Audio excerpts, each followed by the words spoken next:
here's a PlayStation 1, and one of the most common problems with it is that the lid for the disc tray will not want to stay closed. Sometimes it'll go, closed, sometimes it won't. Pretty annoying, but it is an easy fix. All you need is some 70% rubbing alcohol and some silicone spray and a screwdriver. You'll be able to take it apart and repair it, and no more problems in about 5 to 10 minutes. So what I've gone and done is there's 6 screws on the bottom that need to be removed so that the case can be disassembled. 1, 2, 3, 4, 5, and the 6th screw is under here. So if your warranty seal is still there, just get someone to peel it away. There's the 6th screw, and your warranty, which is already going to be void, is now definitely voided. So I've already removed the 5 that are easy to see right out there. And once all 6 screws are removed, flip it over and the top just comes off like that, and pretty simple inside.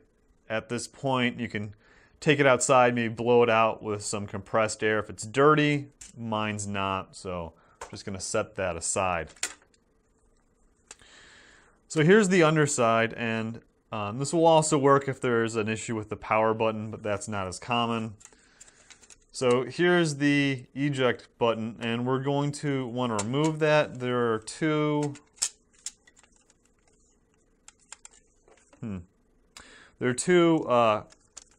little clips that hold it into place, so you're just going to have to push in on them and then use something. I've got a spudger to help. Just push it out, and there's the eject button, and then we can see the mechanism inside.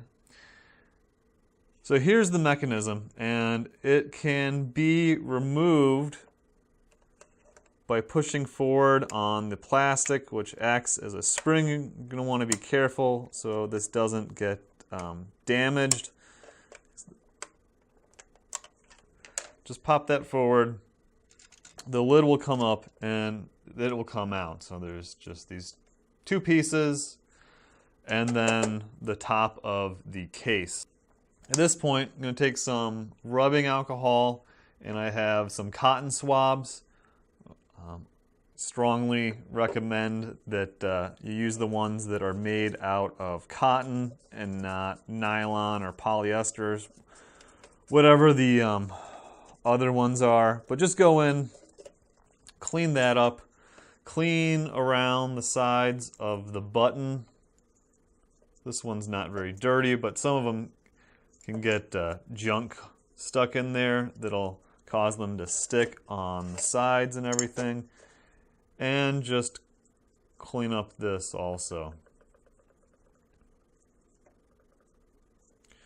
Pretty easy to do.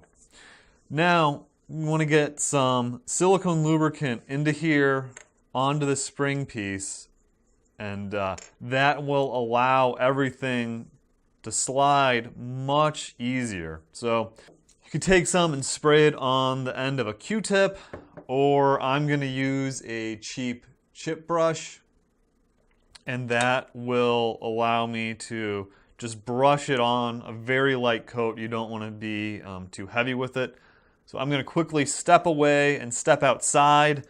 The propellant in the silicone spray is pretty gross, so going to just spritz some on, a very light amount onto the end of the brush, and then I'll be able to brush on. If you didn't want to do that, you could probably just blast a piece on a piece of paper towel, or again, just the tip of a Q-tip. So I'll be right back. I'm not sure if it'll show up, but there is some on the edge, the tip of the brush. Just gonna go in there just like that. get some on the piece. And then we're going to reassemble, slide the piece back in, brush it again, and get some on the button,